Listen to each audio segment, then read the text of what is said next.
Ya mukama rero impamvu mbwiye ngo narabuze kuko nibyo maze iminsi naragiye mu mahanga gukurikirana ya gahunda ya wa muzigo. Niyo mpamvu maze iminsi naravuze reka mubane telefone zose manze ngende njye mu mahanga. Nyamure cya kibazo ubu kabisa ikibura nakazi. Muriteguye muri ready gukora akazi ko ngiye wisoko ryagije kuboneka. Okay, ibyo by'amasoko nta kibazo kirimo na kimwe. Ariko rabizi ko gahunda dufitanye indi. Urabyibuka cyane rwose. Ariko se nta kintu ushobora gufata ngaho ikintu akantu washobora kuwasanga abandi pasiteri ndaje ahangaha no mu kabari kawe, ariko ndabona kuva twicaye muri iki cyumba ndabona nta kibazo hari, wazana kakani njya nshobora wamubwira akaza kakani njya nshobora. Wewe Judith, nzanira kakantu Pastor Mpenza akunda gufatira ahangaha. Gira vuba kandi ni umukozi w'Imana sha. Hanyuma se izira gahunda za Ben Bernard.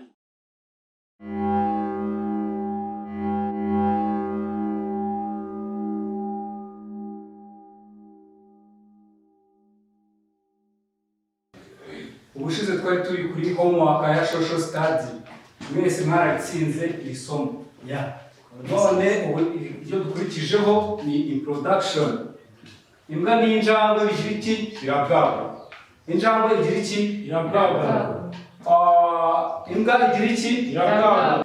Umuntu agira iki? Arabwagwa. Gute umuntu arabwagwa? Nyine umuntu arabwagwa nk'uko n'ibindi byose bibwagwa. Ibaze no kwimana ko biri to uzi ko narinzi ko abanyeshuri mfite ari abanyabwenge nabo ni abantu mu mutwano haracyarimo ibintu ntazi. Kubera iki umuntu arabwagura pe? Reka aho nta naho biba rwose. Umuntu arabyara ntabwo abwagura. Urabyumva? Ese urugo ko bambwiye ko umuntu abwagura ati nuko usonze ujye kwigisha ngo umuntu arabwagura uzamunye kinene mbona nawe nkamubwira ikintu tuganiraho. Ko bambwiye rwose. Reka umva ndashaka kuganira n'ababyeyi bawe. Urabyumva? Ubwo rero utaha uzazanye n'umubyeyi tuganire kuko wambwira ukuntu yakubwiye ngo ko umuntu abwagura. Ntabwo umuntu abwagura, umuntu arabyara. Urabyumva? Okay, reka dukomeze iki kibazo mfite. Tuzi neza yuko iyo umugore ashatse mu rundi rugo agasangamo abana, aba ari umukase w'abana. Ese iyo umugabo ashatse umugore agasangamo abana, uwo mugabo aba ari iki kora abo bana? Okay, ninde wabisubiza? Nyine njye ukuntu mbyumva aba ari umugabo wa nyina tu. Bagiye ukuntu mbyumva njye numva yaba ari se nyina w'aba bana. Ese ko musetse siko biri? Okay, noneho reka mbahereze ukuntu bimeze babwize ukuri, sibyo? Kuko tuzi ko habo Sekamana, ubwo Sekamana ni musane ya Nyirakamana. Ndabona sibyo se siko biri? ntabwo reka aho baticha tubwire. Ntacyo natubwira ko njye niko nabyumvaga. Urakote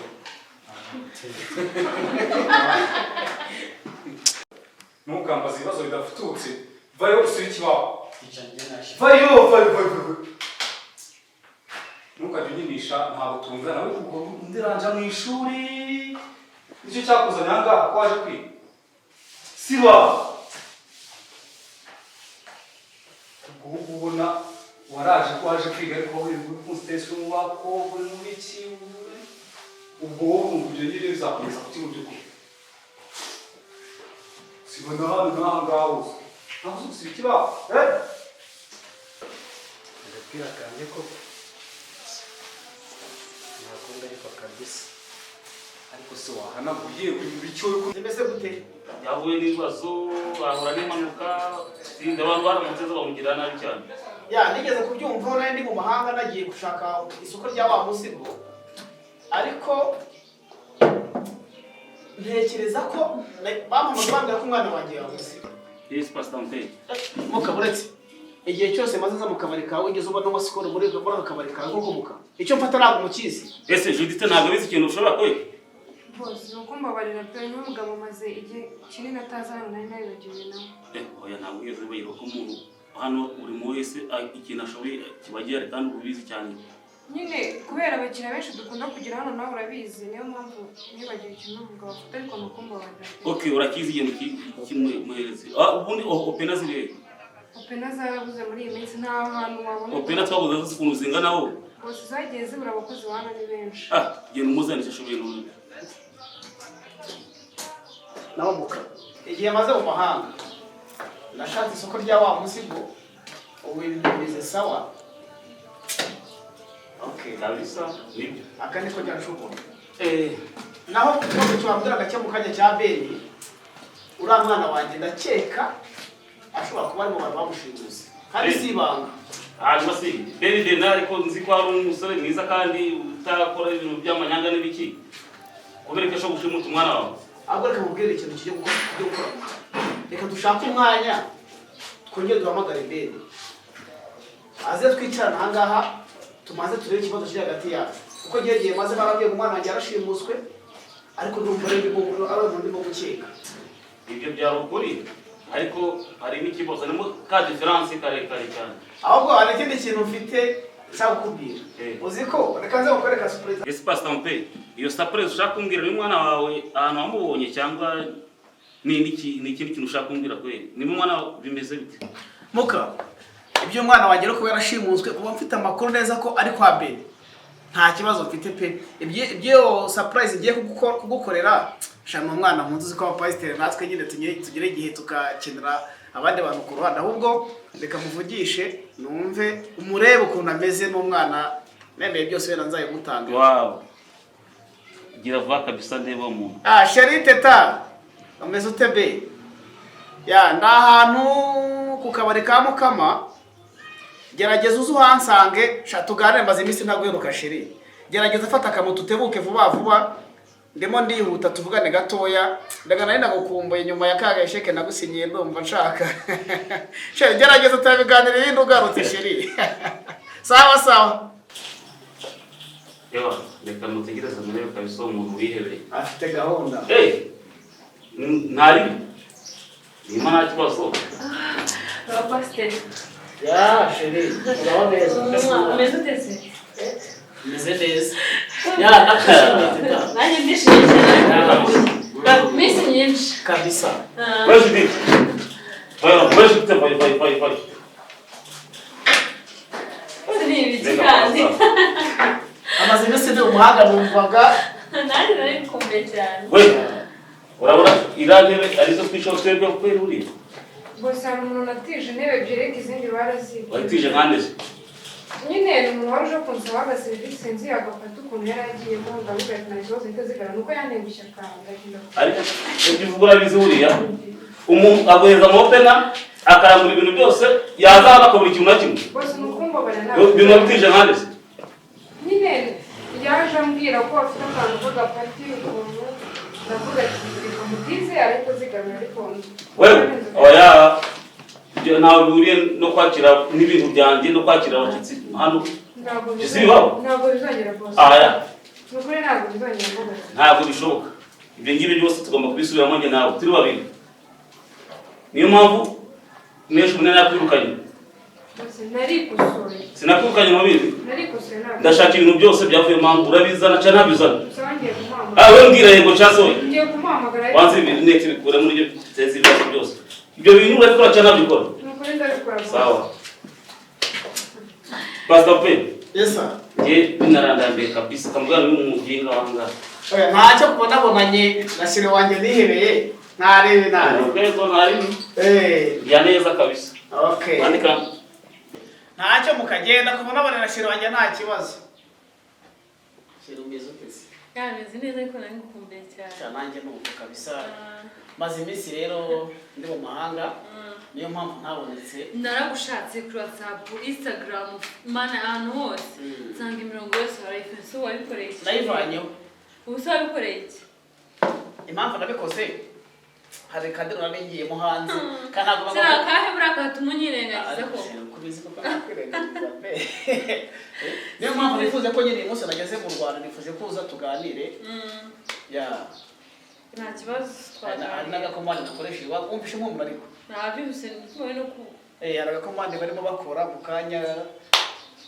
Twabese tukarara mu rugo. Shashe.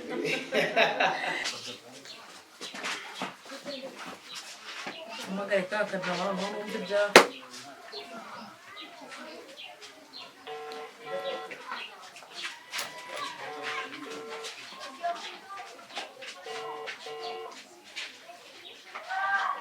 Halo. Igiye bitese. Nakora. Ko wabuze.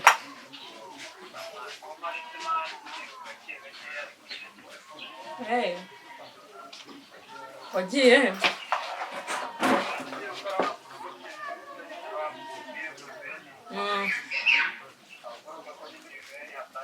Shamvagira spells udusura.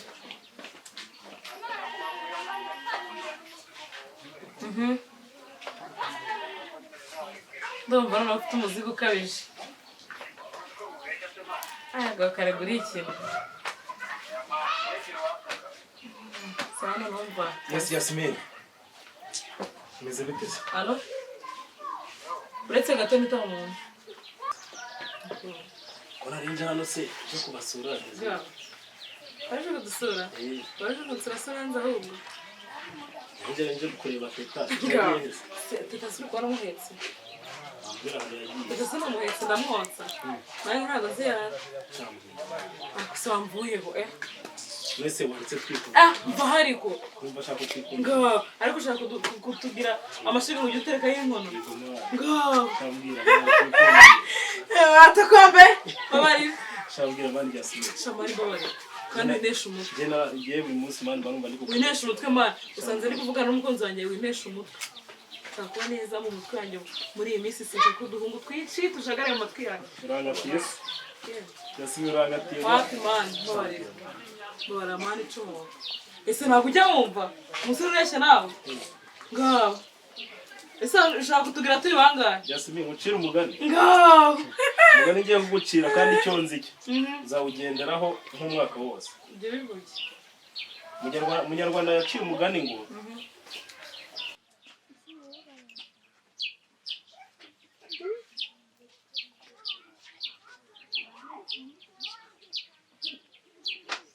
ntabwo ari sawa neza. Maze iminsi mpamagara ndi mu kazi. Reba mfite akazi kenshi rwose nkabura ukuntu twahura. None nawe n'abakubuze. Nakomeye mfite amakuru yihuse. Ndayafite ariko ntabwo ari meza cyane. Kubera iki se sheri? Ubu ntabwo wibuka umunsi twahuraga kuko ibintu byabanjye. Nsigaye numva ibintu byose rwose ntakibishaka. Kuko nsigaye numva nishakira agasururu. N'ikijumba cyokeje. Iki? Ese n'icyo utumva? Ubuse ko numva ari hatari. Hatari gute? Hatari gute? Ubuse ntabwo ntatse kumva ikintu mbwira. Mwese ubwo n'icyo utumva ahubwo? Rero urumbwire. Nawe uri umuntu mukuru. Ibyo twakoze urabizi. Rero kugeza ubu ngubu ingaruka ni ngiri kuzibona. Ubwo nyine nawe ugenda utekereza nk'umuntu mukuru wumva icyabaye. Ntibishoboka. Oya. Nta kidashoboka. Ko numva ibintu uri kumbwira ari urusobe rw'ubuzima bimeze gute? Nyine nawe ugenda utekereza nturi umuntu mukuru. Ibyo twakoze ntubizi. Ndabizi. Okay, nimba ubizi rero. Nakubwiye ngo ibintu byose nsigaye numva ntakibishaka. Nakubwiye ko nsigaye numva nshaka umusururu, nshaka ikijumba cyokeje ibyo gusa. Ibintu nk'ibikaroti iyo mbikase ibitunguru ibitamo koga sinzi ikibazo mfite nanjye. Koko? Nyine nuko bimeze kandi ubwo oya ntabwo mbyumva. Icyambere tumaze iminsi twaraburanye. None se tuvuge ko aribyo byatumye uba bize ku buryo najya nagushaka nkakubura. Cyangwa ribereye mu bindi. Yari ifite ibibazo byinshi nawe naraguhamagaye ndakubura. Ubwo nyine niyo mpamvu byari ngombwa ko nza kureba ku kazi rwose. Ntabwo meze neza muri make. Ibyo bintu ntabwo ndi kubisobanukirwa neza. Ndabanza mbikore research. Kabisa. Kuko hamaze iminsi uri nguhamagara ntuboneka. Umva. Beti. Icyo nkundira abasore rwose biki. Rwose ibyo bintu. Ibyo se utabimbye mbere. Okay. Reka tugende muraza kubimbwirira mu rugo neza.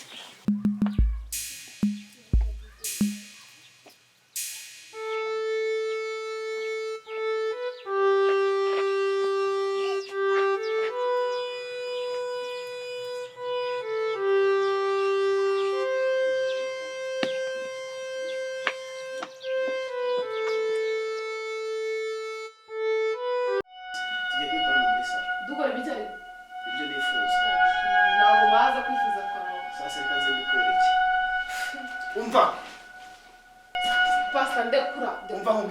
kare turamutse tutagize ijipo nayisigara turaza kubikomeza tuganire reka mbanze nkora akantu nemereye pastor igikurikiyeho ni surprise nakwemereye wanyemeye umuzigo wavuze ndawubonye nubwo wenda mu bice bitaramera sawa ariko mfite surprise ufitiye niyo mfitiye amatsiko cyane kurusha n'ibindi byose okay